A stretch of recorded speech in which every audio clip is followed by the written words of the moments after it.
నమస్తే హనుమంత్ గారు. ప్రధానంగా కంగ్రాచులేషన్స్ మీకు.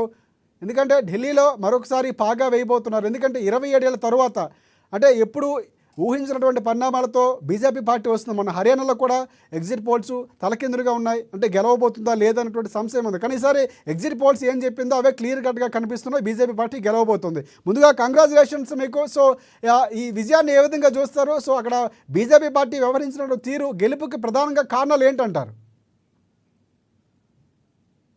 హనుమంత్ గారు?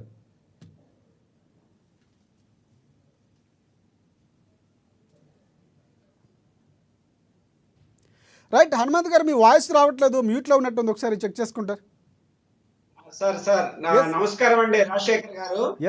Yes congratulations. బీజేపీ పార్టీ ఒక అనూహ్యమైనటువంటి విజయాన్ని సొంతం చేసుకోబోతుంది.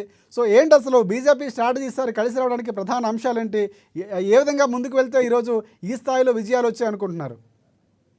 ముందుగా భారతీయ జనతా పార్టీని ఆదరించినందుకు ఢిల్లీ ప్రజలకు శుభాకాంక్షలు తెలియజేస్తున్నానండి.